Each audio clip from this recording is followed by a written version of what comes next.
உண்டாகட்டும்.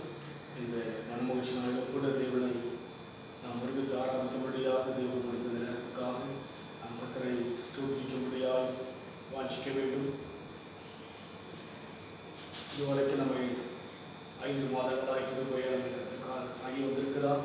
இனியும் தேவன் தாங்க வல்லமையுள்ளவரும் உண்மையுள்ளவராக இருக்கிறபடினாலே தொடர்ந்து தேவனையே சார்ந்து வாழ நம்மை ஒப்பு கொடுத்து இந்த வேளையில் கூட ஜெபித்து நாம் ஆராதனை கூட கடந்து போகும்படியாக நம் யாவரும் கண்களை மூடி கற்று நோக்கி பார்ப்போம். அன்பின் ஆண்டவரே, இந்த நல்ல மனமகிழ்ச்சியான உயிர் தெழுந்த உன்னதமான நாளுக்காக நன்றி செலுத்துகிறோம். இந்த நேரத்தில் ஆசீர்வதியும் இதில் பங்கேற்கின்ற எல்லா தேவ குடும்பங்களையும் ஆசீர்வதியும். இந்த முகநூல் வழியாக யாரெல்லாம் பார்க்கிறார்களோ அத்தனை குடும்பங்களையும் தேவன் ஆசீர்வதிக்கும்படியாக ஜெபிக்கிறோம். இஸ்ரவேலை ஆசீர்வதிக்கிற தேவனுக்கு பிரியம் என்று சொல்லி பார்க்கிறோம். அப்படியே நடத்துவீராக. 5 மாதம் எங்களை இந்த நாள் வரைக்கும் தாங்குவதற்காக நன்றி செலுத்துகிறோம். தேவ கர்த்தர் ஒப்புக் கொடுக்கிறோம். தொடர்ந்து நடத்துவீராக. ஜீவனுள்ள நாளெல்லாம் நன்மையும் கருமையும் எங்களை தொடர்படியாக ஒப்புக் கொடுக்கிறோம். நீர் பொறுப்படுத்திக் கொள்ளும். இயேசுவின் நாமத்தில் பிதாவே, ஆமென். கர்த்தருடைய நாமத்திற்கு மகிமை உண்டாகட்டும். நாம் ஒரு பாடலை பாடி தேவநாமத்தை மகிமைப்படுத்துவோம். சத்திய வேதம் பக்தரின் கீதம் என்ற ஒரு பாடலை பாடி கர்த்தருடைய நாமத்தை நாம் மகிமைப்படுத்துவோம். சத்திய வேதம் பக்தரின் கீதம் சுத்தர்கள் போகும் பாதையில் தீபம் உத்தம மார்க்கம் காட்டும். சத்திய வேதம் பக்தரின் கீதம் சுத்தர்கள் போகும் பாதையில் தீபம் உத்தம மார்க்கம் காட்டும். சத்திய வேதம் நேர்த்தம் விரும்பும் கர்த்தர் வசனம் சுத்த பசும்பும் தெளித்திடும் தேன். நேர்த்தம் விரும்பும் கர்த்தர் வசனம் சுத்த பசும்பும் தெளித்திடும் தேன். இதயம் மகிழும் கண்கள் தெரியும் இருந்த ஆத்மா உயிரடையும். இதயம் மகிழும் கண்கள் தெரியும் இருந்த ஆத்மா உயிரடையும். சத்திய வேதம் பக்தரின் கீதம் சுத்தம் போகும் பாதையில் தீபம் உத்தம மார்க்கம் காட்டும். சத்திய வேதம் வேதைகளிடம் ஞானம் அருளும். வேத புத்தகம் மேன்மை தரும். வேதைகளிடம் ஞானம் அருளும். வேத புத்தகம் மேன்மை தரும். இரவும் பகலும் இது என் ஞானம் இனிமை தந்தும் தனிமையிடும். இரவும் பகலும் இது என் ஞானம் இனிமை தந்தும் தனிமையிடும். சத்திய வேதம் பக்தரின் கீதம் சுத்தர்கள் போகும் பாதையில்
வல்ல சம்மட்டி கண்மலையும் முறுக்கிடுமே.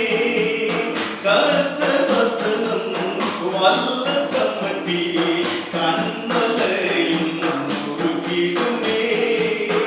இதய நிறைவை வகையாருக்கும் இருபுறமும் கருத்துள்ளதே. இதய நிறைவை வகையாருக்கும் இருபுறமும் கருத்துள்ளதே. சத்திய வேதம் பக்தரின் கீதம் சுத்தர்கள் போகும் பாதை தீவும் உத்தம மார்க்கம் காட்டும். சத்திய வேதம் வானம் அகலம் பூமி அடியும் வேத வசனம் நிலைத்திருக்கும். வானம் அகலம் பூமி அடியும் வேத வசனம் நிலைத்திருக்கும். பரமன் வேதம் எனது செல்வம் பரவசம் நிகழ்வருளோ.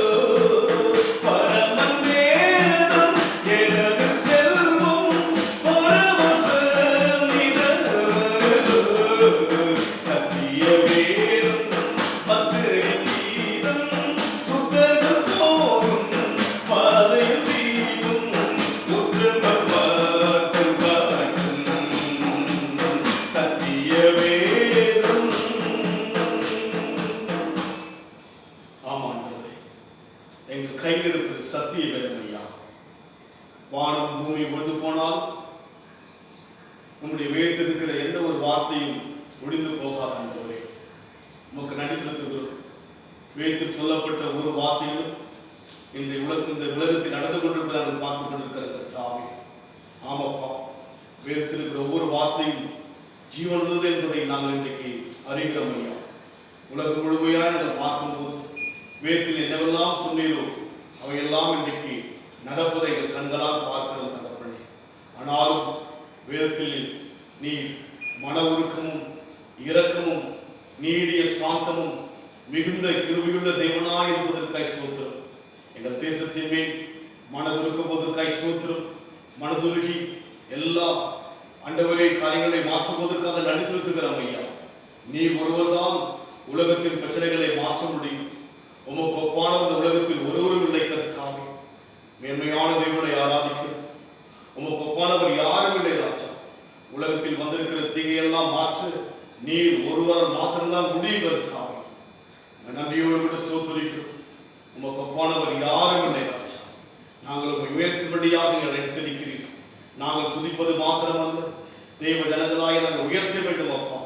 நாமத்தை வருகின்ற காலங்களில் இன்னும் அதிகமாய் உயர்த்தும்படியாய் நீ விரும்புகிறீர் கர்த்தாவே. நாங்கள் சபையாக குடும்பமாக தேவ ஜனங்களாக பூமியில் உயர்த்தும் பொழுது நீ பெரிய மாற்றங்களை கொடுக்க போவதற்காய் ஸ்தோத்திரம் ஆண்டவரே. கர்த்தாவே, தேவர்களில் உமக்கு பானவர் யார்? வானத்திலும் பூமியிலும் உமக்கு பானவர் யார்? கர்த்தாவே, தேவர்களில் உமக்கு பானவர் யார்? வானத்திலும் பூமியிலும் உமக்கு பானவர் யார்? உமக்கு பானவர் யார்? உமக்கு பானவர் யார்?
சிங்காசனம் பூமியுடைய பாதபடி கர்த்தா அந்த பாதத்தில் அது அமர்ந்திருக்கிறோம் ஐயா.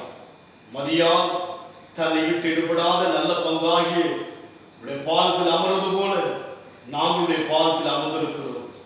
கிருபைகளுக்கு இன்னும் அதிகமாய் கொடுக்கிறவருடைய செபிக்கிற ஐயா. பங்கேற்கிற ஒரு தேவ ஜனங்களையும் ஒரு குடும்பங்களையும் ஆசீர்வதியும் ஐயா. ஆண்டவரே, இதை யாரெல்லாம் பார்க்கிறோ அவர்கள் குடும்பங்களை ஆசீர்வதிக்கும்படியா, எல்லா தேவைகளையும் சந்திக்கும்படியா, பிரச்சனைகளை மாற்றும்படியா, விலையை எடுத்து விடும்படியா செபிக்கிறேன். ஆசீர்வதி இயேசுவின் நாமத்தில் பிதாவே. தேவனுடைய நாமத்துக்கு மகிமை உண்டாகட்டும். இம்மட்டுமாய் தேவன் நம்மை கிருபையை காத்துக் கொண்டு வருகிறார். இனியும் தேவன் நம்மை காக்க வல்லமை உள்ள தேவனாய் இருக்கிறார். 5 மாதங்கள் தேவன் கிருபையை நடத்தி கொண்டு வருகிறார். நாம் அதிகமாக தேவனை துதிக்கவும் அவரை தேடவும் நம்மை ஒப்புக் கொடுக்க வேண்டும். தேவன் நம்மை ஆசீர்வதிக்க நாம் தேவ செய்திக்குள் கடந்து போகும்படியாக அப்போஸ்தலனாகிய பேதுருவின் நிருபம் 1 பேதுரு 2ஆம் அதிகாரம்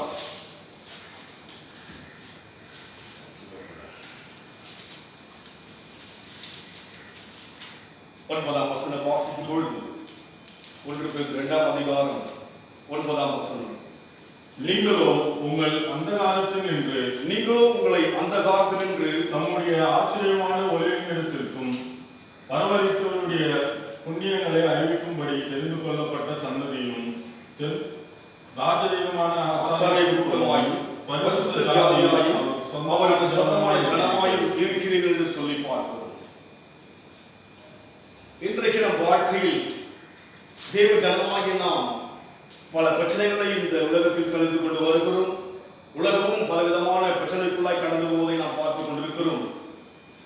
இப்பேற்பட்ட ஒரு காலங்களிலே தேவன் நம்ம எதற்காக அழைத்தார், தேவனுக்கும் நமக்கும் உள்ள உறவு என்ன, எதிர்விதமாக தேவன் நம்மை சந்தித்தார் என்பதை நாம் தெளிவாய் அறிந்து கொள்ள வேண்டும்.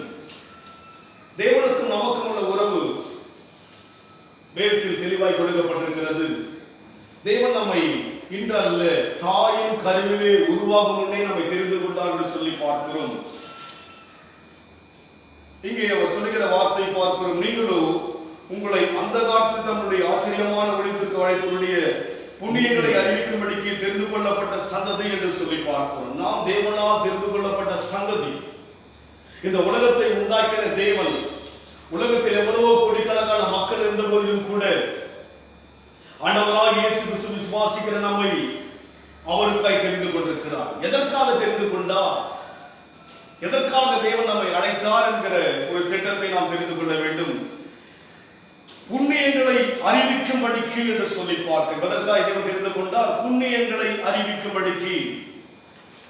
அதோடு மாத்திரமல்ல, அறிவிக்கும்படிக்கு, புண்ணியங்களை அறிவிக்கும்படிக்கும் தெரிவிக்க வேண்டும். மற்றவர்களுக்கு தேவனுடைய அற்புதங்களை தெரிவிக்க வேண்டும். நாம் சுவைத்து ருசிக்கின்ற தெய்வத்தை, அற்புதங்களையும் அதிசயங்களையும் வாழ்க்கையில் காண்கிற தெய்வத்தை நாம் அனைவருக்கு அறிவிக்கும்படியாக தான் தேவன் நம்மை தேர்ந்தெடுத்தார் என்பதை முதலாவது நாம் தெளிவாய் அறிந்து கொள்ள வேண்டும். எதற்காக தேவன் நம்மை தெரிந்து கொண்டார்? அவருடைய புண்ணியங்களை, அவருடைய அற்புதங்களை, அவருடைய அதிசயங்களை, அவருடைய ஆச்சரியமான காரியங்களை நாம் உலகத்துக்கு தெரிவிக்கும்படியாக, அறிவிக்கும்படியாக தேவன் நம்மை தெரிந்து கொண்டார். நாம் எங்கே இருந்தோமோ அந்த காலத்தில் இருந்தோம் என்று சொல்லி பார்க்கிறோம். கடந்த நாட்களில் கூட நாம் தியானித்த கடந்த வாரத்தில் இருள் பூமியையும் காரிருள் ஜனங்களை மூடும் என்று சொல்லி நாம் பார்க்கிற வண்ணமாக இன்றைக்கு நம்முடைய வாழ்க்கையில் அந்த காலத்தில் நாம் இருந்தோம்.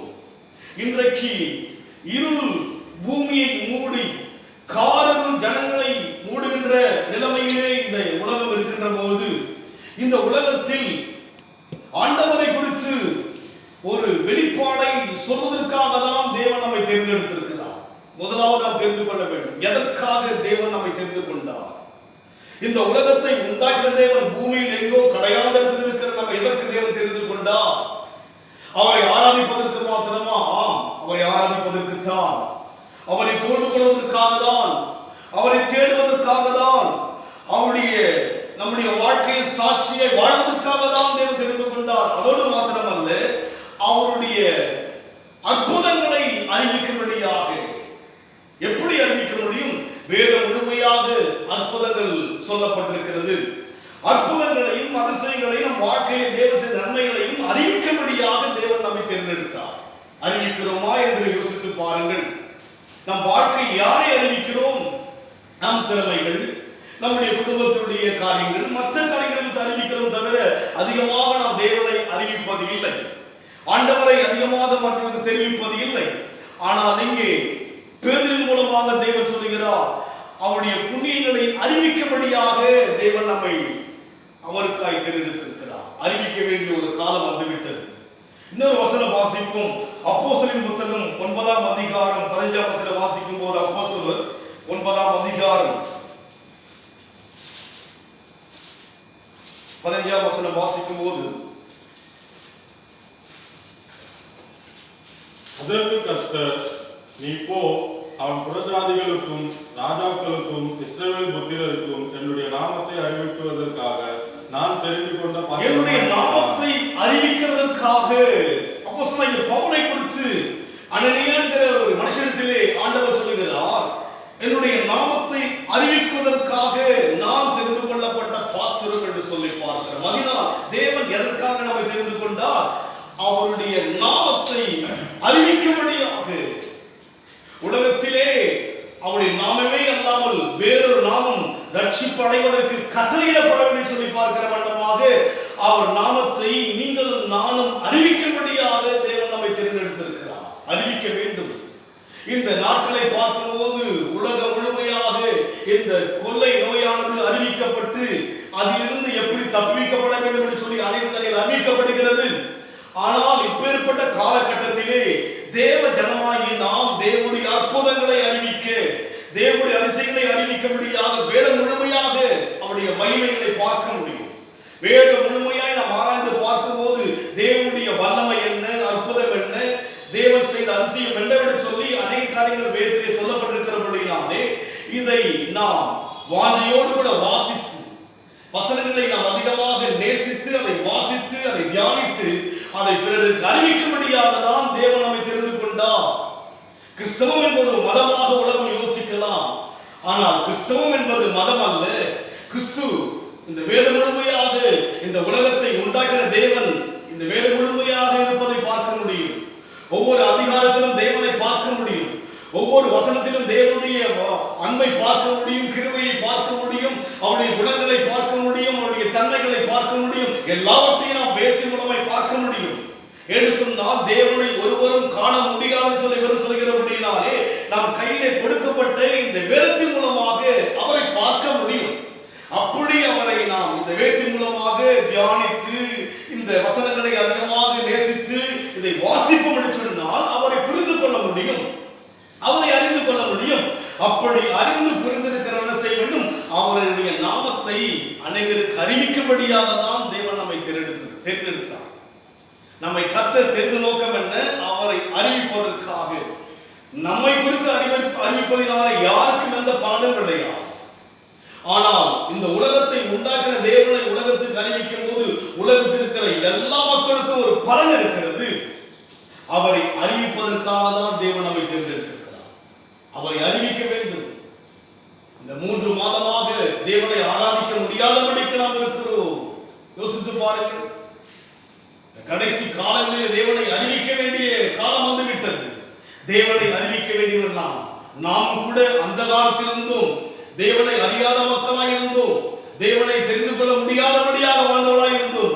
ஆனால் தேவன் நம்மை அந்த காலத்திலிருந்து ஆச்சரியமான ஒரு இடத்துக்கு அழைத்தவருடைய புண்ணியங்களை அறிவிப்பதற்காக தான் தேவன் நம்மை தெரிந்து கொண்டார். இதை முதலாவது தெளிவாக அறிந்து கொள்ளுங்கள். உங்களை தேவன் அழைத்த நோக்கம் என்ன? அவருடைய புண்ணியங்களை அறிவிக்க, அவருடைய நாமத்தை குறித்து மற்றவர்களுக்கு அறிவிக்கும்படியாக தான் தேவன் நம்மை தேர்ந்தெடுத்தார். நாம் அதற்காக தான் வாழ வேண்டும்.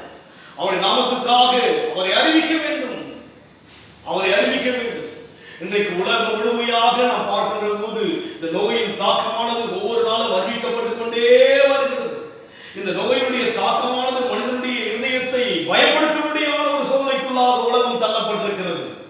இந்த காலகட்டத்திலே தேவனை அறிவிக்கும்படியாக தேவ ஜனங்களை கர்த்தர் எழுப்ப விரும்புகிறார். இதுவரைக்கும் நம் வாழ்க்கையிலே ஒரு மத ரீதியாக கூட வாழ்ந்திருக்கலாம். உலகம் ஒரு கிறிஸ்துவம் ஒரு மதமாக தான் யோசிக்கிறது. ஆனால் வேதத்தில் எங்கும் மதமாக சொல்லப்படவில்லை.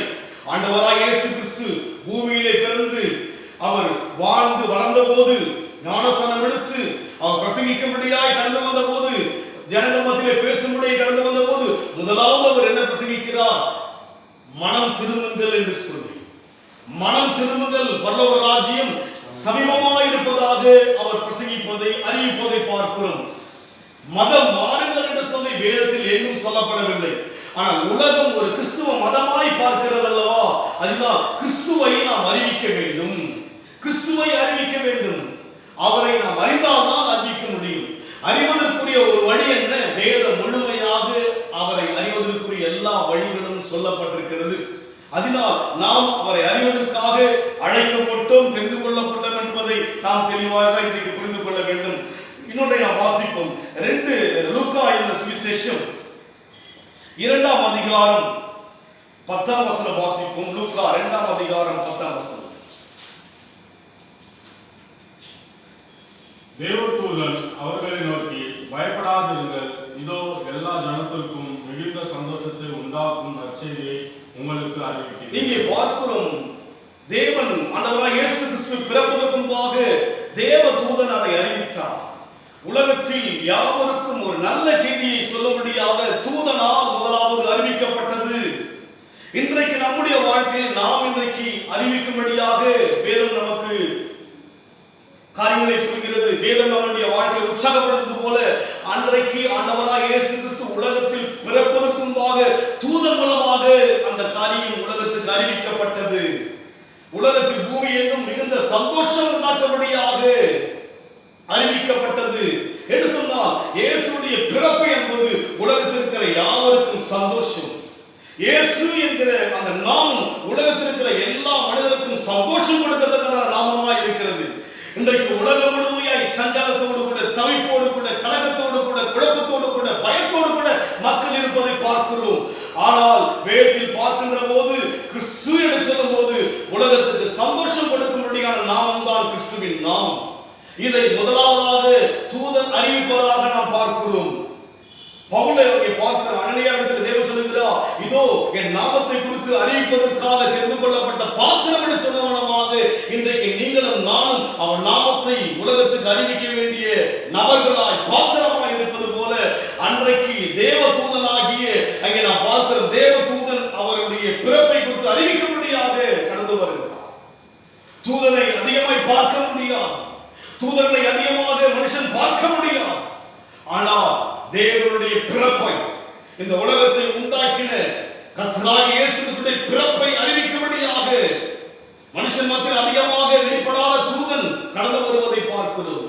இன்றைக்கு ஒவ்வொரு நாளும் மனுஷனை பார்க்கிறோம், உறவுகளை பார்க்கிறோம், நட்புகளை பார்க்கிறோம், உலகத்தில் சகல ஜனங்களை பார்த்துக் கொண்டிருக்கிறோம். ஆனால் நாம் அறிவித்தோமா என்று யோசித்து பாருங்கள். இன்னும் அவரை குறித்து நாமும் அறியவில்லை, பிறருக்கும் அவரை அறிவிக்காமலே இருக்கிறோம். அந்த காலத்திலிருந்து ஆச்சரியமான ஒளியிடத்துக்கு அழைத்தவருடைய புண்ணியங்களை அறிவிப்பதற்காக நம்ம தேவன் தெரிந்து கொண்டார். பட் நம் வாழ்க்கையிலே இதுவரைக்கும் அவரை அறிவிக்காமலே காலங்கள் கடந்து போய்விட்டது. காலங்கள் கடந்து போய்கொண்டே இருக்கிறது. சந்தோஷம் அவர் இயேசு என்று சொன்னால் சந்தோஷம், இயேசு என்று சொன்னால் சமாதானம். அவர் நாமம் அதிசயமானவர், ஆலோசனை கர்த்தர், வல்லமையுள்ள தேவன், நித்திய பிதா, சமாதான பிரபு என்று சொல்லி பார்க்கிற வண்ணமாக இயேசு என்ற நாமம் உலகத்துக்கு சந்தோஷம் கொடுக்கும்படிய நாமமாய் இருக்கிறது. இன்றைக்கு உலகத்தில் பார்க்கின்ற போது சந்தோஷம் இழந்ததாகத்தான் பார்க்கிறோம். ஒவ்வொரு தேசங்கள், ஒவ்வொரு நாடுகளை பார்க்கும்போது சந்தோஷம் குறைந்திருப்பதை பார்க்க முடிகிறது. ஆனால் சந்தோஷத்தை உலகத்தில் யார்தான் கொடுக்க முடியும்? ஆண்டவராய் இயேசு கிறிஸ்து ஒருவர் தான் கொடுக்க முடியும். அதைத்தான் முதலாவதாக தூதர் சொல்கிறார், சந்தோஷத்தை அறிவிக்கும்படியான ஒரு செய்தியை அவர் சொல்வதை பார்க்கிறோம். இன்றைக்கு நம் வாழ்க்கையிலே நாம் அறிவிக்க வேண்டிய நபர் யார்? இயேசு கிறிஸ்து. அவர் எப்பேற்பட்டவர்? சந்தோஷம் கொடுக்கின்றவர். அவர் உலகத்துக்கு சந்தோஷத்தை அவரால் தான் கொடுக்க முடியும், சமாதானத்தை அவரால் தான் கொடுக்க முடியும், நிம்மதியை அவரால் தான் கொடுக்க முடியும், சுகத்தை அவரால் தான் கொடுக்க முடியும், பிரச்சனை அவரால் தான் மாற்ற முடியும். வேறு ஒருவரால் மாற்ற முடியாது. வேதத்தில் பார்க்கும்போது ஜனங்கள் பாதிக்கப்பட்ட போதெல்லாம் அவருடைய மகிமை வெளிப்பட்டதாய் பார்க்கிறோம். இஸ்ரவேல் ஜனங்களை கர்த்தர் வழிநடத்தின விதங்களை யோசித்து பாருங்கள். 40 வருஷம் வனாந்திரத்தின் வழியிலே அவர்களை நடத்தி கொண்டு வந்தான்னு சொல்லி பார்க்கிறோம். 40 வருஷம் அவர்களுக்கு வானத்தின் மன்னாவை கொடுத்து போஷித்தார் சொல்லி பார்க்கிறோம். 40 வருஷம் வனாந்திர வழி நடத்தினார்.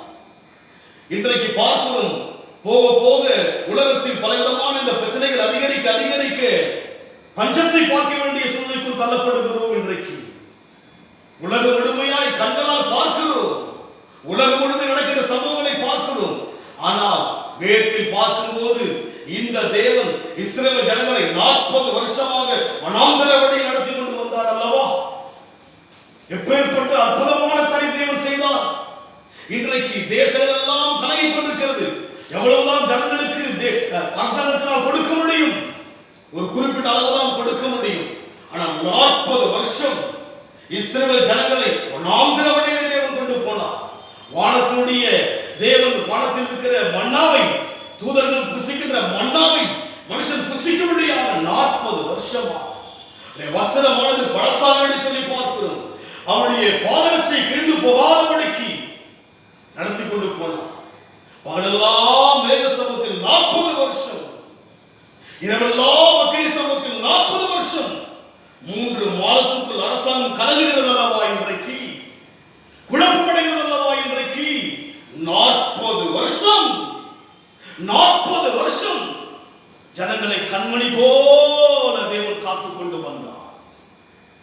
வனாந்திர வழியிலே, உதவி இல்லாத வனாந்திர வழியிலே, பகலெல்லாம் அக்கினி சூழ வேண்டிய அந்த வனாந்திர வழியிலே மேக சம்பத்திலே வழிநடத்தின அந்த தேவனுடைய மகிமையை நாம் சொல்ல வேண்டும் அல்லவா?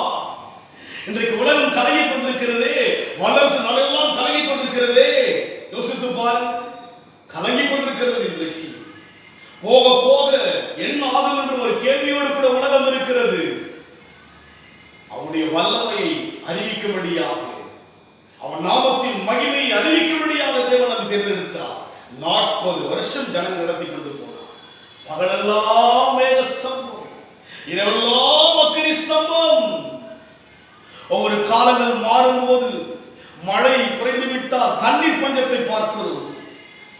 கொடுமையான ஒரு வெயில் உஷ்ணம் வந்து விட்டால் தண்ணீர் பஞ்சங்களை பார்க்கிறோம். அரசாங்கத்தில் எவ்வளவுதான் செய்ய முடியும்? முடியாது. ஆனால் தேவன் 40 வருஷமாக வனாந்தரத்திலே தன் ஜனங்களை வழிநடத்தினார்.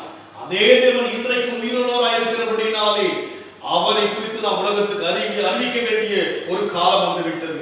இன்னொரு வசனம் வாசிப்போம். 2 ராஜாக்களின் புத்தகம் 5ஆம் அதிகாரம் 3ஆம் வசனம் வாசிக்கும் பொழுது,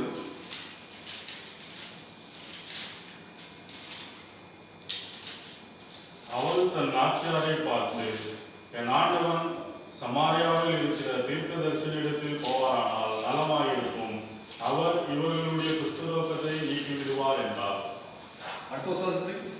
அப்பொழுது அவன் போய், இஸ்ரவேலின் தேசத்து பெண் இன்னா பிரகாரமாய் சொல்லுகிறாள் என்று தன் ஆண்டவனிடத்தில் அறிவித்தார். இங்கே பார்க்கிறோம், நாகமான் என்கிற ஒரு சீரிய தேசத்தினுடைய படைத்தளபதி.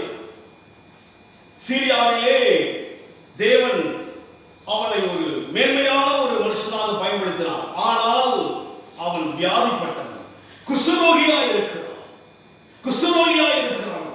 அப்படியாய் இருக்கின்ற அந்த சீரிய தேசத்துக்குள்ளாக இஸ்ரவேலிலிருந்து அநேக ஜனங்கள் அடிமைகளாக கொண்டு போகப்படுகிறார்கள். அப்படி கொண்டு போகப்பட்ட இடத்திலே ஒரு சிறு பெண் அந்த நாகமான்கிற அந்த படை தளபதியுடைய வீட்டிலே வேலைக்காரியாய் கடந்து போகிறார். வேலை செய்யும்படியாய் போகிறார். அங்கே போய் அந்த வீட்டை பார்க்கிறார். அந்த அரண்மனை இருக்கிற அந்த குடும்பத்தை பார்க்கிறார். ஒரு வேலைக்காரி. அப்படி பார்க்கின்ற போது அவருடைய வாழ்க்கையிலே அந்த தளபதி, அந்த தேசத்தினுடைய சிறிய நாட்டினுடைய ராஜாவுக்கு அடுத்த ஸ்தானத்தில் இருக்கிற அந்த தளபதியாகிய நாகமானை பார்க்கின்ற போது, படைத்தலைவனாகிய நாகமானை பார்க்கின்ற போது குஷ்டரோகியாக இருக்கிறார். அந்த பெண் ஒரு அடிமை பெண் தான். ஒரு வேலை செய்ய முடியாத ஒடுக்கப்பட்ட நிலைமையில் போகிறார். தாய் தகப்பன் இருக்கலாம், எல்லாரையும் விட்டு அடிமையாய் கொண்டு போகப்பட்டு அங்கே இருக்கிறார். ஆனால் அவர் மௌனமாய் இராமல் அறிவித்தார், தன் தேவன் யார், தன் தேவனுடைய நாட்டில் இருக்கிற தீர்க்கதரிசி யார் என்பதை அவள் அந்த நாகமானுடைய மனைவிக்கு அறிவிக்கிறார். அந்த இஸ்ரவேல் தேசத்திலே கடந்து போனால் நாகமான் உங்களுடைய கணவர் அங்கே சுகமாவதற்கான வாய்ப்பு இருப்பதாக அறிவிக்கிறார். அதை நாகமான் ராஜாவிடத்தில் போய் சொல்லுகிறான். அதை தான் வாசிக்கிறோம். 4ஆம் வசனம் மறுபடியும் வாசிப்போம். அப்பொழுது அவன் போய், இஸ்ரவேலின் தேசத்து பெண் அப்போது அவன் போய், நாகமான் போய் என்ன செய்கிறான்? இஸ்ரவேல் தேசத்து பெண் இன்ன பிரகாரமாக சொல்லுகிறாள் என்று அறிவித்தான். ராஜாவிடத்திலே அறிவிக்கிறான். சொல்றாங்க, இப்படியாக அந்த தேசத்துக்குள்ளாக இஸ்ரவேலிலே சுகமாக்கும்படியான ஒரு வல்லமை இருக்கிறது. இஸ்ரவேலின் தேவனுடைய தீர்க்கதரிசி இருக்கிறபடினாலே அங்கே செல்லும்படியாக இந்த பெண் அறிவித்தாள் சொல்லி ராஜாவிடத்திலே அறிவிக்கிறார். அறிவித்தபடியே நாகமான் இஸ்ரவேலுக்கு போகிறார். எலிசாவின் மூலமாக அற்புதங்களை பெறுகிறார். இன்றைக்கு நாம் தேவனால் தான் உலகத்துக்கு அற்புதத்தை பெற முடியும் என்பது நாம் அறிவிக்க வேண்டும். அவர் தன் சூழ்நிலைகளை யோசிக்கவில்லையே. இன்றைக்கு நம் வாழ்க்கையில் சூழ்நிலைகளாம் யோசித்துக் கொண்டே நம்முடைய வாழ்க்கையை ஓடிவிட்டது. நம்முடைய குடும்பத்தின் சூழ்நிலை அல்லவா நாம் யோசித்துக் கொண்டே நம்முடைய காலம் கடந்து போய்விட்டது அல்லவா. ஆனால் அந்த பெண், அந்த சிறு பெண், அந்த அடிமை பெண்ணால் என்ன செய்யவில்லை? சூழ்நிலைகளை அவர் யோசிக்கவே இல்லை. தன் தேசத்தின் தேவன் யார், தேசத்தில் இருக்கிற ஊழியர்கள் யார் என்பதை அவன் அறிந்திருந்தபடியினாலே அவன் தயங்காமல் அந்த நாகமான் மனைவிடத்திலே அறிவிக்கிறார். இன்றைக்கு நம் வாழ்க்கையிலே தேவனை குறித்து பிறருக்கு அறிவிக்கிறோமா, தேவனை குறித்து பிறருக்கு தெரிவிக்கிறோமா? யோசித்து பாருங்கள். நம்மை குறித்து பெருமையாய் பேசுவதும், குடும்பங்களை குறித்து பெருமையாய் பேசுவதும், அந்தஸ்தை குறித்து பெருமையாய் பேசுவதும், ஆடம்பரத்தை குறித்து பெருமையாய் பேசுவதும், பலத்தை குறித்து பெருமையாய் பேசுவதும், ஐஸ்வர்யத்தை குறித்து பெருமையாய் பேசுவதும், இப்படியே நம்முடைய காலங்கள் கடந்து போய்விட்டது அல்லவா. இனி வரும் காலங்கள் இங்கே சொல்லப்பட்டவனமாக தேவனுடைய நாமத்தை அறிவிக்க வேண்டிய ஒரு உச்சத்தில் நாம் வந்திருக்கிறோம். இனி அவர் நாமம் தான் இந்த உலகத்தில் மாற்றங்களை கொடுக்க முடியும். அவர் நாமம் தான் உலகத்தின் பிரச்சனைகளை மாற்ற முடியும். இந்த உலகத்தில் வேறு எந்த நாமத்துக்கும் இல்லாத ஒரு மகிமை தேவ நாமத்துக்கு உண்டு. என்று சொன்னால் வேதம் முழுமையாக நாம் ஆராய்ந்து படிப்போம் என்று சொன்னால் அவர் வெளிப்பட்ட விதங்களை பார்க்க முடியும். அவர் வெளிப்பட்ட அற்புதங்களை பார்க்க முடியும். ஆண்டவர் செய்த அதிசயங்களை பார்க்க முடியும். இஸ்ரவேல் ஜனங்களை 40 வருஷமாக வனாந்தர வழியிலே தேவன் கடந்து அவர்களை கொண்டு வந்து கொண்டிருக்கிறார். அப்படி வருகின்ற போது அங்கே இஸ்ரவேல் ஜனங்களை அடிமைகளாக ஏறக்குறைய 430 வருஷங்கள் ஆட்கொண்டிருந்த அந்த பார்வோன் எகிப்து தேசமானது அவனை மேற்கொள்ளும்படியாய் வருகிறார்கள். அவர்களை 10 அற்புதங்கள் மூலமாக தேவன் அங்கே மோசே மூலமாக தன்னுடைய மகிமை வெளிப்படுத்தினபடினாலே பார்வோனும் எகிப்தின் ஜனங்களும் அவளை அனுப்பிவிட்டார்கள். அனுப்பிவிட்ட பிற்பாடு ஏறக்குறைய 430 வருஷங்கள் அடிமைகளாயிருந்து அவர்கள் மூலமாக அநேக நன்மைகளை பெற்று அவர்களால் அவளை விட்டுவிட மனமில்லாமல் செய்கிறார்கள். பார்வோன் சிறையோடு கூட கடந்து வருகிறார். பார்வோன் சிறையோடு கூட கடந்து வருகிறார். ரகலோடு கூட கடந்து வருகிறார். மேற்கொள்ளும்படியே கடந்து வருகிறார். இஸ்ரவேலிடத்தில் எந்த விதமான அவர்களை மேற்கொள்ளும்படியான எந்த விதமான யுத்தத்துக்குரிய எந்த ஒரு காரியமும் கிடையாது. அவளை மேற்கொள்வதற்குரிய யுத்தத்துடைய எந்த விதமான ஒரு எதிர்கொள்ளும்படியான எந்த விதமான ஒரு பலம் கிடையாது அவளுக்கு. சிறு பிள்ளைகளோடு கூட அவர்கள் போய் கொண்டிருக்கிறார்கள். வனாந்தர வழியிலே மேற்கொள்ள பார்வோன் சிறை வருகிறது. இஸ்ரவேலை அழிக்கும்படியே வருகிறார்கள். மறுபடியும் அந்த தேசத்தை கொண்டு போய் அடிமைகளை ஆளும்படியான எண்ணத்தோடு கூட பார்வோன் கடந்து வருகிறார். வேகமாய் வந்து கொண்டிருக்கிறார்கள். வனாந்தர வழியிலே போய் கொண்டிருக்கிற போது கடக்கக்கூடாதபடிக்கு சமுத்திரம் அவனுக்கு தடையாய் இருக்கிறது. யோசித்து பாருங்கள், சமுத்திரம் தடையாய் இருக்கிறது. சமுத்திரத்தை என்ன செய்ய முடியும் மக்களா? இன்றைக்கு உலகத்தில் இருக்கிற சமுத்திரத்தை மனுஷனால் மேற்கொள்ள முடியுமோ? மேற்கொள்ள முடியாது. ஒரு புயல் காற்றின் சீற்றம் வந்துவிட்டால் நாம் பார்க்கிறோம் அல்லவா, கடலுக்கு செல்லக்கூடாது சொல்லி அரசாங்கம் கட்டளையிடுகிறது அல்லவா, மேற்கொள்ள முடியாது. கடலை மேற்கொள்ள முடியாது. யாரா மேற்கொள்ள முடியும்? எவ்வளவு தேசத்தில் சீற்றங்கள் வந்து மேற்கொள்ள முடியுதா? முடியவே முடியாது. பார்வோன் இஸ்ரவேலை மேற்கொள்ளும்படியே கடந்து வருகிறார். அவர்கள் கடக்கக்கூடாதபடிக்கு செங்கடல் அவனுக்கு தடையாக இருக்கிறது. மேற்கொள்ள முடியுமா? மனுஷனால் மேற்கொள்ள முடியாது. ஆனால் இஸ்ரவேல் மக்களை வழிநடத்தின தேவன், சமுத்திரத்தை உண்டாக்கின தேவனால் மாத்திரம்தான் சமுத்திரத்தை மேற்கொள்ள முடியும். வேறு யாராலும் மேற்கொள்ள முடியாது. அங்கே மோசேயிடத்தில் தேவன் சொல்கிறார், உடைய கரங்களை சமுத்திரத்தை நீட்டி சொல்லுகிறார். உன் கையை சமுத்திரத்தை நீட்டி சொல்லும்போது கடல் இரண்டாய் பிளக்கின்ற ஒரு மகிமையை ஜனங்கள் கண்டார்கள். உலகம் அதற்கு பின்னால் கேள்விப்பட்டது. சங்கீதத்தில் சொல்லப்படுகிறது, கடல் அவனை கண்டு விலகி ஓடிற்று என்று சொல்லி. இன்றைக்கு உலகத்தில் இருக்கிற பிரச்சனை யாரால் மாற்ற முடியும்? ஆண்டவராகிய இயேசு ஒருவரால் தான் மாற்ற முடியும். இதை யார் அறிவிக்க வேண்டும்? அறிந்த நாம் தான் அறிவிக்க வேண்டும். நாம் தான் அறிவிக்க வேண்டும். அந்த வார்த்தையிலிருந்து நம்மை ஆச்சரியமான உலகத்துக்கு அழைத்தவருடைய புண்ணியங்களை யார் அறிவிக்க வேண்டும்? நாம் தான் அறிவிக்க வேண்டும். தேசத்தில் இருக்கிற தேவ ஜனங்கள் தான் அறிவிக்க முடியும். உலகத்தில் இருக்கிற தேவ ஜனங்கள் தான் அறிவிக்க முடியும். என்று சொன்னால் அந்த நாமும் தான் உலகத்தில் இருக்கிற எல்லா பிரச்சனையும் மேற்கொள்கிற நாமும். அது கடலை மேற்கொண்டார்கள். அவர்கள் கடலை மேற்கொண்டார்கள். வட்டாந்தரை நடப்பது போல அவர்கள் கடந்து போனார்கள் சொல்லி பார்க்கிறோம். பார்வோன் சேனை கடந்து வருகிறது. எகிப்தின் சேனை கடந்து வருகிறது மேற்கொள்ள. ஆனால் அவர்களால் கடலை மேற்கொள்ள முடியவில்லை. அந்த கடலுடைய காரியம் எல்லாம் அவரை மூடினதாய் பார்க்கிறோம். இன்றைக்கு நம்முடைய வாழ்க்கையில் கூட இந்த உலகத்தின் பிரச்சனை யாரால் மாற்ற முடியும்? தேவனால் தான் மாற்ற முடியும். அதை யார் தான் அறிவிக்க வேண்டும்? தேவ ஜனங்கள் தான் அறிவிக்க வேண்டும். தேவ ஜனங்கள் தான் அறிவிக்க வேண்டும். இன்னொரு வசனம் வாசிப்போம். 2 ராஜாக்கள் 7ஆம் அதிகாரம் 9ஆம் வசனம் வாசிக்கும் போது 2 ராஜாக்கள் 7ஆம் அதிகாரம் 9ஆம் வசனம். பின்பு அவர்கள் ஒருவரை ஒருவர் நோக்கி, நாம் செய்கிறது நியாயம் அல்ல. இந்நாள் நற்செய்தி அறிவிக்கும் நாள் நாம் மௌனமாய் இருந்து பொழுது விடியும் மட்டும் காத்திருந்தால் குற்றம் நம்மை சுமரும் என்று இங்கே நாம் பார்க்கிறோம். இந்த அதிகாரத்தை பார்க்கும் போது குஷ்டரோகிகளை குறித்து சொல்லப்படுகிறது. அங்கே நாம் பார்த்தோம், ஒன்று தேவ தூதனால் அறிவிக்கப்படுகிறது. பவுலின் மூலமாய் அறிவிக்கும்படியாக தேவன் அவரை தெரிந்து கொண்டார். மூன்றாவதாக அந்த அடிமை பெண்ணின் மூலமாக நற்செய்தி அறிவிக்கப்பட்டு நாகமான் சுகமடைந்தார். நான்காவதாக இங்கே குஷ்டரோகிகள் சொல்கிறதை பார்க்கிறோம். பின்பு அவர்கள் ஒருவரை ஒருவர் நோக்கி, நாம் செய்கிறது நியாயம் அல்ல. இந்நாள் நற்செய்தி அறிவிக்கும் நாள். இனிவரும் காலங்கள் தேவனுடைய ஜனங்களாகி நாம் அறிவிக்க வேண்டிய ஒரு காலம் வந்துவிட்டது. நற்செய்தி எங்கு இருக்கிறது? தேவனுடைய வேதத்தில் தான் இருக்குது நல்ல செய்திகள். உலகம் முழுமையாய் இந்த கொள்ளை நோயின் செய்தியை தான் கேட்டுக் கொண்டிருக்கிறோம். யோசித்து பாருங்கள், உலகம் முழுமையாக என்ன செய்தி இருக்கிறது? இந்த நோயின் சீற்றத்தை செய்திதான் கேட்டுக்கொண்டிருக்கிறோம். நல்ல செய்தியே கிடையாது.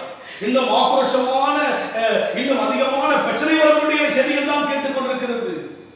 ஆனால் இங்கே அந்த கிறிஸ்துவர்கள் சொல்கிறார்கள், நற்செய்தி என்ன செய்யும்படியாக அறிவிக்கின்றார். இன்றைக்கு தேவன் ஒருவர் தான் உலகத்துக்கு நற்செய்தியை கொடுக்க முடியும். ஆண்டவராக இயேசு கிறிஸ்து ஒருவர் தான் உலகத்துக்கு நல்லதை செய்ய முடியும். இந்த மாற்றம் எல்லாம் முழுமையாக மாற்றப்பட வேண்டும் என்று சொன்னார். இந்த உலகத்தின் பிரச்சனை தீர்க்கப்பட வேண்டும் என்று சொன்னார். அந்த சராசரியை உருவாக்கின ஆண்டவராகிய இயேசுவானவராகிய கர்த்தராகிய இயேசு கிறிஸ்துவின் நாமத்தினால் மாத்திரம்தான் மாற்றங்களை கொண்டு வர முடியும். உலகத்தில் ஒருவரால் மாற்ற முடியாது. தேசங்கள், அரசாங்கம் எல்லாம் ஜனங்களுக்காக எவ்வளவு பிரயாசப்படுகிறார்கள். எவ்வளவு செய்ய முடியும்? கடலை மனுஷனால் கடக்க முடியுமா? தேவன் கூட இருந்தபடியினாலே, மோசேயோடு தேவன் கூட இருந்தபடியினாலே, இஸ்ரவேல் ஜனங்களோடு தேவன் கூட இருந்தபடியினாலே, விசுவாசித்த தேவ ஜனங்களோடு கூட தேவன் கூட இருந்தபடியினாலே அந்த செங்கடலை மேற்கொள்ளும்படியான அற்புதம் நடந்தது. இன்றைக்கு உலகத்தில் இருக்கிற பிரச்சனை யாரால் மேற்கொள்ள முடியும்? எந்த அரசாங்கத்தால் மேற்கொள்ள முடியவே முடியாது. ஆனால் இங்கே சொல்லப்பட்ட வண்ணமாக நற்செய்தி எங்குதான் இருக்கிறது? வேதத்தில் தான் இருக்கிறது. இந்த உலகத்துக்கு நல்ல செய்தி எங்குதான் இருக்கிறது? வேதத்தில் தான் இருக்கிறது. இந்த குஷ்டரோகிகளை குறித்து பார்க்கும் போது வேதத்தில் சொல்லும் என்று சொன்னால், வேதத்திலே குஷ்டரோகிகள் என்று சொன்னால் பாளையத்துக்கு புறம்பாக இருக்க வேண்டும். அவர்கள் பட்டணத்திலே வசிக்க கூடாது. மோசேயுடைய சட்டத்துக்குள்ளாய் தேவன் நியமித்த நியமம் அது. பாளையத்துக்கு புறம்பாக தான் இருப்பார்கள். ஊருக்குள்ளே அவர்கள் வர முடியாது. அப்படி அவர்கள் வருவான்னு சொன்னால் தூரத்திலே யூதர்கள் யாராவது பார்த்து விட்டால் அவர்கள் கத்த வேண்டும். தீட்டு என்று சொல்லி செய்ய வேண்டும். தங்களை தீட்டுப்படுத்தினவர்களாக தூரமாக இருக்க வேண்டும். தூரமானவர்கள் இவர்கள். இன்றைக்கு நம்முடைய வாழ்க்கையை யோசிக்கிறோம். நம்முடைய குடும்பத்துடைய பிரச்சனை எல்லாம் சிந்தித்துக் கொண்டிருக்கிறோம். இவர்கள் பாளையத்துக்கு தூரமானவர்கள். தேவனுடைய சமூகத்துக்கு நெருங்கி போக முடியாதவர்கள் இவர்கள். தூரத்தில் இருக்க வேண்டிய செய்கிறார்கள். இதுதான் அறிவிக்கப்பட்ட நற்செய்தி யாருக்கு இருக்கிறார்கள்? இவர்கள் தான் அறிவிக்கிறார்கள் நற்செய்தி. இன்றைக்கு நம்முடைய வாழ்க்கையிலே அந்த அடிமை பெண் போல என்ன செய்யும்? நம்முடைய வாழ்க்கையிலே சூழ்நிலைகளையும் நம்முடைய குடும்பத்தின் பிரச்சனைகளை சொல்லிக்கொண்டே நம்முடைய காலங்கள் சென்று விட்டது. இனி காலம் செல்லாது. நற்செய்தி சொல்ல வேண்டிய ஒரு காலம் வந்து விட்டது.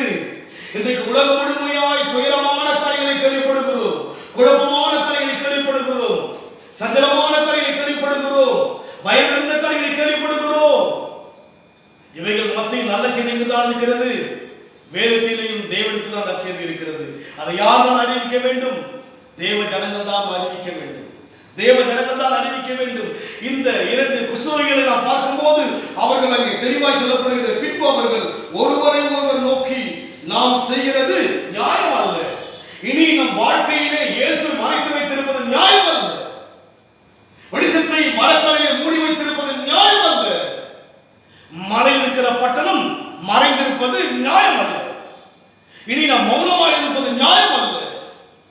இதுவரைக்கும் வாழ்க்கை சுயமாய் வாழ்ந்த வாழ்க்கை நியாயம் அல்ல. தேவனுக்காக எழுத வேண்டிய ஒரு காலம் வந்துவிட்டது. இனி நியாயம் அல்ல.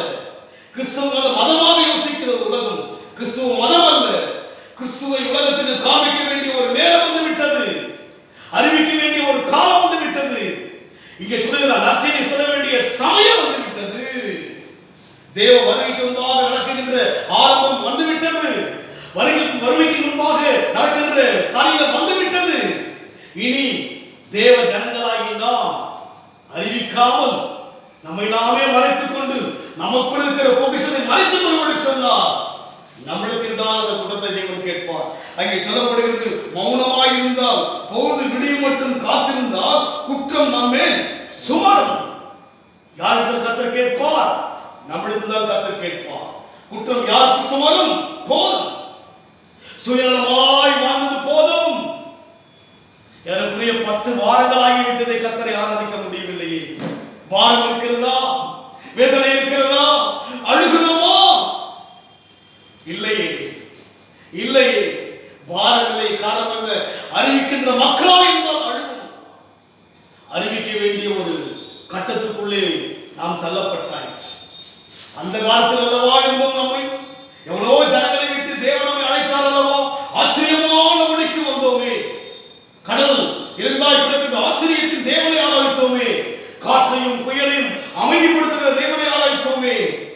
மரித்து அடக்கம் பண்ணப்பட்டு மூன்றாவது உயிரோடு கூட எழுந்து இன்றைக்கு உயிருள்ளவராய் இருக்கிற ஆச்சரியமான தேவனை ஆராதிக்கிறோம் அல்லவா? புண்ணியத்தை அறிவிப்பதற்காக அழைக்கப்பட்டிருக்கிறோமே, அவருடைய மகத்துவத்தை சொல்வதற்காக அழைக்கப்பட்டிருக்கிறோம் அல்லவா? இங்கே நாம் சும்மா இருக்கும் என்று சொன்னால், மௌனமா இருந்து பொழுது விடியும் மட்டும் காத்திருந்தால் குற்றம் நம்மேல் சுமரும்.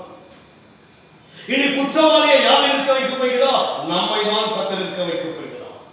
உலகத்தில் இருக்கிறவரை அல்ல, மறைத்திருக்கிற நாம் தான் குற்றவாளி. வெளிச்சத்தை மரக்காலிலே மூடி வைத்திருக்கிற நாம் தான் குற்றவாளி. குற்றம் என்னிடத்தில் தான் கத்தர் கேட்பார். குற்றவாளியாக இருக்க வேண்டியதாக இருக்கும். எத்தனை மகத்துவமான தேவனை ஆராதிக்கும். வேதத்தின் மகத்துவங்களை எழுதி கொடுத்தேன். அவ்வளவு அந்நிய காரியமாக எண்ணினார்களே, மகத்துவத்தை கொடுத்தாரே. இந்த உலகத்தில் எந்த புத்தகத்தில் இல்லாத மகத்துவத்தை தேவன் கொடுத்தார் அல்லவா? மகத்துவமான தேவன். இந்த உலகத்தையே உண்டாக்கிற தேவன் அல்லவா நம்முடைய கரங்களில் இருக்கிறார் வேத புத்தகத்தில். இந்த மகத்துவத்தை எப்படி யோசித்து விட்டேன்? அந்நிய காரியமாக டிஸ்டன்ஸ் தூரமாக்கி விட்டேன் தேவனை.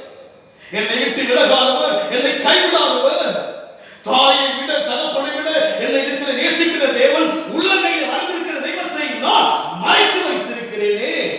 என்னை பெயர் சொல்லி அழைத்தவர் அல்லவா அவர்? அவர் திராட்சை செடியாய் நான் கொடியானவர் அல்லவா? எப்பேற்பட்ட உறவுள்ள தெய்வத்தை இன்னும் மறைத்து வைத்திருப்போம் என்று சொன்னால், குற்றம் யார் மேல் சுமரும்? நம் மேல் சுமரும், உங்கள் மேல் சுமரும், என் மேல் சுமரும். யாரெல்லாம் தேவனை அறிவிக்காமல் இனி வரும் காலங்களிலே நாம் போவோம் என்று சொன்னால் சுமரும். இனி ஒரு நாட்கள் அப்படித்தான் இருக்க போகிறது. இங்கே தெளிவாய் சொல்லப்படுகிற அதை பார்க்கிறோம் அல்லவா? மௌனமா இருந்து பொழுது விடியும் மட்டும் காத்திருந்தால் போதும், காத்திருந்தது போதும். இனி எழும்ப வேண்டிய நேரம் வந்துவிட்டது, எழும்ப வேண்டிய ஒரு காலம் வந்துவிட்டது. உலகத்தில் இருக்கிற இந்த பிரச்சனைகளை மாற்றத்தக்கதான ஒரே வழி, அவரே வழியும் சத்தியமும் ஜீவனுமாய் இருக்கிற அந்த தேவனுடைய வழிதான்.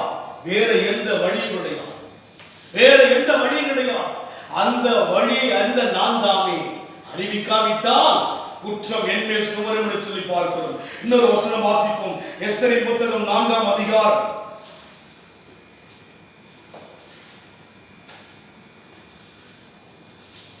14ஆம் வசனம். நீ இந்த காலத்திலே மௌனமாய் இருந்தால் இனிவரும் காலங்கள் மௌனமாய் இருக்கிறதான காலம் அல்ல, காத்திருக்கிறதுக்கான காலம் அல்ல, யோசிக்கும்படியான ஒரு காலம் அல்ல. இந்த காலத்தில் செய்கிறோம். நீ இந்த காலத்தில் மௌனமாய் இருந்தால் யூதருக்கு சகாயமும் ரட்சிப்பும் வேறு இடத்திலிருந்து எழும்பும். பார்த்தீங்களா? சகாயமும் மீட்பும் எங்கதான் இருக்குங்க? தேவன் கிட்டதான் இருக்கு, தேவன் கிட்டதான் இருக்கு. இன்றைக்கு நம்முடைய வாழ்க்கையிலே நாம் மௌனமாய் இருந்தால், நாம் அறிவிக்காவிட்டால், தேவனுடைய காரியத்தை சொல்லாவிட்டால் கர்த்தர் நம்மை விட்டு விடுவார். நாம் துதிக்காவிட்டால் கல்லை கொண்டு தேவன் துதிக்க வைக்க வல்லவராயிருக்கிறார். தேவன் நாம் பேசாவிட்டால் கழுதை கொண்டு பேசுகிற தேவன் அவர். இனி மௌனமாய் இருந்தால் ரட்சிப்பு வேறு வழியாக. காத்திருந்தாரே, தேவனை ரட்சித்தது எதற்காக? அவர் நாமத்தை அறிவிப்பதற்காக, அவருடைய மகிமையை சொல்வதற்காக, என் வாழ்க்கையில் செய்த நன்மைகளை அனைவருக்கு சொல்வதற்காக தேவன் நம்மை அழைத்திருக்கிறார். ஆனால் நாமோ அந்த அழைப்புக்கு பாத்திரமானா இல்லாதபடிக்கு நாட்கள் வீணாய் போகிறது, நாட்கள் வீணாய் போகிறது. இங்கே பார்க்கிற வண்ணமாக இனி இந்த காலத்தில் மௌனமாயிருந்தால் மௌனமாயிருக்கும். இனி வருகின்ற நாட்கள் தேசத்தில் பார்க்கின்ற போது சபைகள் திறக்கும்படியாக சொல்லப்பட்டிருக்கிறது. நாம் என்ன செய்ய போகிறோம்? இதுவரைக்கும் மௌனமாயிருந்தோம், இதுவரைக்கும் அவரை அறிவிக்காமல் இருந்தோம், யோசித்துக் கொண்டே வாழ்ந்து விட்டோம். இனி என்ன செய்ய போகிறோம்? என்ன செய்ய போகிறோம்? இதற்கு அழைத்தால் அவருடைய புண்ணியங்களை அறிவிக்கும்படியாக, அவர் நாமத்தை அனைவருக்கு அறிவிக்கும்படியாக தெரிந்து கொள்ளப்பட்ட பாத்திரம் நாம். யோசித்து பாருங்கள்.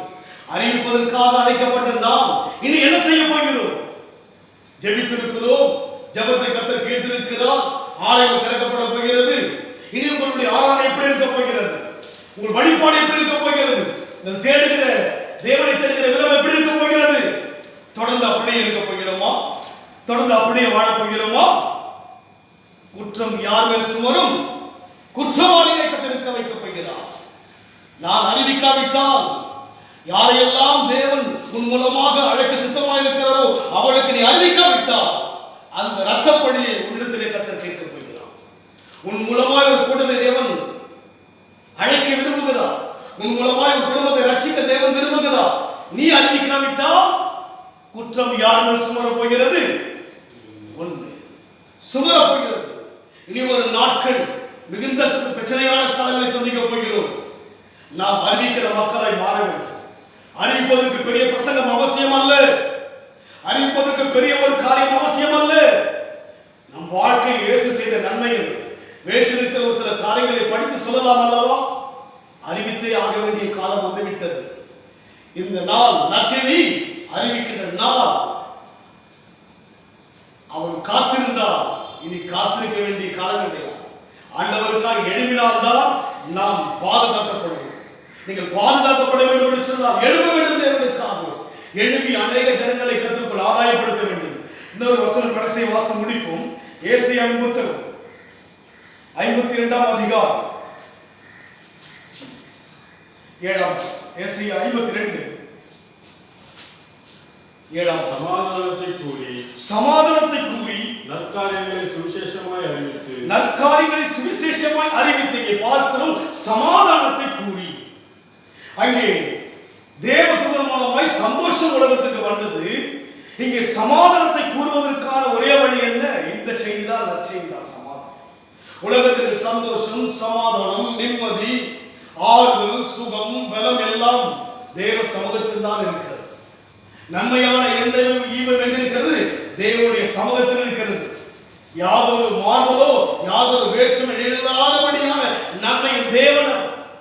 நன்மையின் தேவன் அவர். பூமியிலே தேவன் எல்லாருக்கும் மழை வர்ஷிக்கப்படுகிறவராய் இருக்கிறார்.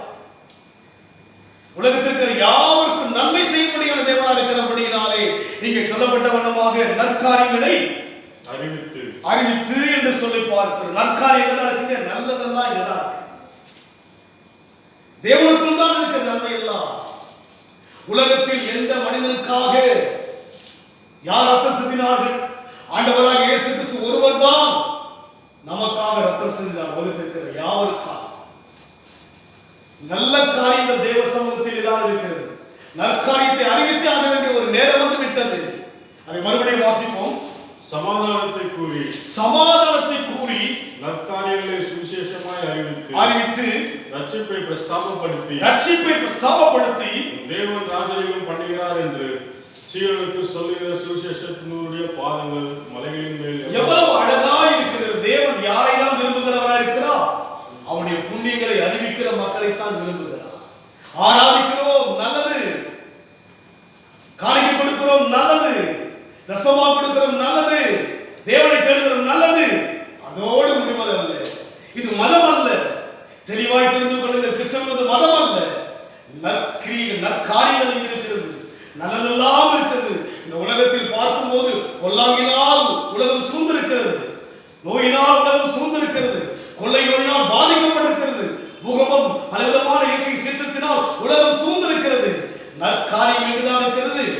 தேவனுடைய சமூகத்தில் தான் இருக்கிறது. சமாதானம் எங்குதான் இருக்கிறது? தேவ சமூகத்தில் தான் இருக்கிறது. சந்தோஷம் எங்குதான் இருக்கிறது? தேவ சமூகத்தில் தான் இருக்கிறது. பாதுகாப்பு எங்குதான் இருக்கிறது? தேவ சமூகத்தில் தான் இருக்கிறது. நோவாவின் காலத்தில் பார்க்கும்போது உலகம் முழுமை தளத்திலே அழிக்கும்படியாக தேவ சித்தம் வைத்த போது நோவாவின் குடும்பத்தை கர்த்தர் பாதுகாத்தார் தேவன். உலகம் முழுமை தளத்தினால் அழிக்கப்பட்ட போது நோவாவின் குடும்பம் பாதுகாக்கப்படுவது போல இன்றைக்கு தேவனால் தான் உலகம் பாதுகாக்கப்பட முடியும். அதனால் தேவ ஜனமாய் நம்ம செய்ய வேண்டும். அறிவிக்க வேண்டிய ஒரு காலம் வந்து விட்டது. இனி மௌனமாயிருந்தால் ரட்சிப்பு வேறு வழியாக வந்துவிடும். இனி நாம் அமைதலாய் இருந்தால், பொறுமையாய் இருந்தால் நம் மீது குற்றம் சுமரும்படியான ஒரு நேரம் வந்து விட்டது. கர்த்தர் நம்மை குற்றவாளியாய் நியாயம் தீர்க்கிறவராய் இருக்கிறார். நான் பெற்ற இந்த இன்பத்தை வையகத்துக்கு நாம் சொல்ல வேண்டும் அல்லவா? நாம் பெற்ற இந்த நன்மை உலகத்துக்கு சொல்ல வேண்டும் அல்லவா? நாம் அறிவிக்காவிட்டால் யார் அறிவிக்க முடியும்? ஆண்டவரை யார் அறிவிக்க முடியும்? ஆராதிக்கிற நீங்களும் நானும் தான் அறிவிக்க முடியும். அவரை ஏற்றுக்கொண்டு நீங்கள் நான் தான் அறிவிக்க முடியும். அதனால் அறிவிப்பதற்காக தான் தேவன் நம்மை அழைத்திருக்கிறார். பவுலை தேவன் எதற்கு அழைத்தார்? அவர் நாமத்தை அறிவிக்கும்படியாக தெரிந்து கொள்ளப்பட்ட பாத்திரம் போல தேவன் உங்களை தெரிந்து வைத்திருக்கிறார். தூதனால் உலகத்துக்கு அறிவிக்கப்பட்டது. சீரியாவிலே அந்த அடிமை பெண்ணின் மூலமாக நாகமானுக்கு அறிவிக்கப்பட்ட சுகமடைந்தார். அதே போல அங்கே பார்க்கிறோம், அந்த இஸ்ரவேல் தேசம் முழுமையாக பார்க்கின்ற போது பஞ்சத்தினால் தேசம் முழுமையாய் பாதிக்கப்பட்டு விட்டது. அந்த அதிகாரிகள் படித்து பார்க்கின்ற போது ஒரு தாய், 2 தாய்கள் சேர்ந்து குழந்தையை சாப்பிடுகின்ற ஒரு பஞ்சம் வந்து விட்டது. பெற்றெடுத்த பிள்ளை ஒரு 2 பெண்கள் சேர்ந்து சாப்பிடுகிறார்கள். இன்னொரு பிள்ளை அடுத்த நாள் சாப்பிட முடியாத ஒரு பஞ்ச காலத்துக்குள்ளே தள்ளப்பட்டிருக்கிறது. வேதத்தில் பார்க்கிறோம், குழந்தையை சாப்பிட முடியாத ஒரு பஞ்ச காலத்துக்குள்ளே போயிருக்கிறார்கள். இன்றைக்கு உலகத்தில் அப்பேற்பட்ட ஒரு காலம் வருகின்ற ஒரு சூழ்நிலைக்குள் இருக்கிறபடினாலே பஞ்சம் வரப்போகிறது. கொடுமையான பஞ்சம் வேதத்திலே பார்க்கிறோம். குழந்தையை சாப்பிட்டார்கள் சொல்லி பார்க்கிறோம். கொடுமையான அந்த காலத்தில் தாமே தேவனுடைய அந்த நல்ல செய்தியானது, அந்த கிறிஸ்தவர்கள் மூலமாக செய்தியானது தேசம் முழுமையை போஷிக்கப்பட்டார். அங்கே பார்க்கிறோம், அந்த பஞ்சக்கால முழு மாற்றப்பட்டது சொல்லி பார்க்கிறோம். அதுபோல் இன்றைக்கு உலகத்தில் நல்ல செய்தியை அறிவிப்பதற்கு யாருன்னு சொன்னால் தேவ ஜனங்கள் மூலமாக நல்ல செய்தி. அதனால் இன்றைக்கு நம் வாழ்க்கையிலே போதும் நம் வாழ்க்கையிலே நமக்காய் ஓடி உழைத்தது போதும். உழைக்கலாம், ஓடலாம், ஆனால் அதை விட நமக்குள் இருக்கிற நல்ல செய்தியை சொல்லாமல் நாம் மௌனமாய் இருந்து விட்டால் குற்றம் சுமர வேண்டிய ஒரு நேரம் வந்து விட்டது. குற்றவாளியாய் நாம் மாறும்பொழுது அதற்குரிய காரியத்தை நாம் பெற்றுதான் ஆக வேண்டும். குற்றவாளி என்பவனை செய்ய வேண்டும், அவன் தண்டனைக்கு தகுதியானவனாய் தண்டனை அடைவான். அதுபோல இனி ஒரு நாட்களிலே தேவ ஜனமாகி நாம் மௌனமாய் இருப்போம் என்று சொன்னார். தேவ ஜனமாகி நாம் சும்மாய் இருப்போம் என்று சொன்னார். இனி வரும் நாட்களிலே தொடர்ந்து இப்படியாக ஏதோ ஆயத்துக்கு வருவதும் போதுமாய் இருக்கும் என்று சொன்னார். குற்றவாளியாய் தேவன் நம்மை மாற்றுவார். குற்றத்தை நம் வாழ்க்கையிலே நாம் பார்க்கும்போது குற்றத்துடைய அந்த சுமையை பெற்றையாக வேண்டும். குற்றவாளிக்கு என்ன தண்டனையோ அந்த தண்டனையை தேவ ஜனங்கள் பெற வேண்டிய ஒரு உச்சத்துக்குள் வந்திருக்கிறோம். அதனால்தான் தேவன் சொல்கிறார், அந்த காத்திருக்கிற உன்னை ஆச்சரியமான ஒளியிடத்து காயத்தினுடைய புண்ணியங்களை அறிவிப்பதற்காக தான் தேவன் தெரிந்து கொண்டார். எப்படி தெரிந்து கொண்டார்? அங்கே நான் பார்க்கிற வண்ணமாக ராஜரீக சந்ததியாய் தேவனை தெரிந்து கொண்டார். ஆசாரியனாய் தேவன் தெரிந்து கொண்டார். அதனால் எந்த விதத்திலாவது தேவனை அறிவித்தே ஆக வேண்டும். வேலை செய்ய இடத்திலே அறிவித்தே ஆக வேண்டும். குழப்பமான காலம் இது, கலக்கமான காலம் இது. அறிவிக்க வேண்டிய நேரம் வந்துவிட்டது. அறிவித்தே ஆக வேண்டும். நீ சாக்கு போக்கு இடமே கிடையாது. இனி நேரத்துக்கு இடம் கிடையாது. இனி பேச்சுக்கு இடம் கிடையாது. மௌனமாக இருக்க வேண்டிய காலம் கிடையாது. கண்கூடாய் பார்த்து விட்டோம் அல்லவா? இந்த 3 மாதங்கள் கண்கூடாய் நாம் பார்த்து விட்டோம் அல்லவா? இனி பயங்கரத்தை தான் பார்க்க போகிறோம். உலகத்தில் பூமியிலே இன்னும் பிரச்சனைகள் தான் பார்க்க போகிறோம். ஆனால் தேவனை அறிவிக்க அவருடைய மகிமை ஒவ்வொரு இடத்தில் கடந்து வரும்போதுதான் அற்புதங்கள் நடக்கும். அதனால் அறிவிப்பதற்கு தேவ ஜனமாக நாம் ஆயத்தமாக வேண்டும். வருகின்ற நாட்களிலே மறுபடியுமாய் ஆலயம் திறக்கப்பட்டு தேவனை ஆராதிக்கும்படியே வரும்போது மாற்றங்கள் நமக்குள் இருக்க வேண்டும். பழைய வண்ணமாய் இருக்கவே கூடாது. அறிவிக்கின்ற மனுஷனாய் மாற வேண்டும் என்று சொல்லி ஆராதனைக்கு நாம் கடந்து வர வேண்டும். முழு உள்ளத்தோடு, முழு பலத்தோடு, முழு ஆத்மாவோடு தேவ சமூகத்துக்கு வர வேண்டும் என்று சொன்னால், அறிவிக்கிற மக்களாய் இருக்க வேண்டும் என்று சொன்னால் நாம் முதலாவது தேவனை அறிய வேண்டும். ஏழோ தாழ் சொல்லி வந்தால் அறியவே முடியாது. கடமைக்காய் வந்தால் அறிய முடியாது. கட்டாயத்துக்காய் வந்தால் அறியவே முடியாது. அவனை நாம் தாகத்தோடு தேடி வர வேண்டும். இந்த 3 மாதங்கள் ஆலயம் எல்லாம் மூடப்பட்டு வீடுகளில் ஆராய்ச்சி என்ன திருப்தியை கண்டோம்? யோசித்து பாருங்கள்.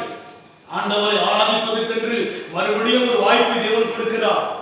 நாம் அவரை அறியவும் அவரை அனைவருக்கு அறிவிக்கும்படியாக தெரிந்து கொள்ளப்பட்ட விசேஷமான ஜனங்கள் தான். கண்களை மூடுவோமா? கத்தை நோக்கி பார்ப்போமா? அறிவிக்க வேண்டிய மக்கள் ஐயா, அறிவிக்க வேண்டிய மகளம்மா, அறிவிக்க வேண்டிய சகோதரன் ஐயா, நீங்கள் தான் அறிவிக்க வேண்டும். அதற்காக தான் தேவன் நம்மை தேர்ந்தெடுத்தார். நீங்கள் தான், நானா? ஆம், நீதான் அறிவிக்க வேண்டும். உலகத்தை பார்த்தோம் அல்லவா? என்ன நடக்கிறது? இனி நடக்க போவதெல்லாம் பிரச்சனைத்தான். அரசாங்கத்தினால் ஓரளவுக்குத்தான் ஜனங்களை திருப்திப்படுத்த முடியும். கடலை கடக்க செய்ய முடியுமோ? கடல் சீற்றத்துக்கு தடுக்க செய்ய முடியும் தவிர அதை கடந்து போக யாராலும் காரியங்களை செய்ய முடியாது. ஆனால் எல்லாவற்றையும் செய்ய தேவன் வல்லவர். அவர் சொல்லாகும், அவர் கட்டளையிட நிற்கும். நன்றி செலுத்துகிறோம் அப்பா. எங்களை அறிவிக்கிற மக்களாய் மாற்று. நான் குடும்பமாய் அறிவிப்பேன் சொல்லி ஒரு பொருத்தனை செய்யுங்கள், ஒரு தீர்மானம் செய்யுங்கள். நான் அறிவிப்பேன் ஐயா, எனக்குள் இருக்கிற தெய்வத்தை நான் அநேகருக்கு அறிவிப்பேன். நான் பார்க்கிற தெய்வத்தை அறிவிப்பேன் ஐயா. நான் என் வாழ்க்கையில் அனுபவிக்கிற தெய்வத்தை அநேகருக்கு அறிவிப்பேன் ஐயா. ஒவ்வொரு தேவனிலும் அறிவிக்கத்தான் தேசத்தில் பல மாற்றங்கள், அற்புதங்கள் தேவன் செய்ய முடியும். அறிவிக்கத்தக்கதான ஜனங்களை எங்களை மாற்றுகிறார். ஆசீர்வதி இயேசுவின் நாமத்தில் பிதாவே. என் ஆத்துமாவே கர்த்தர்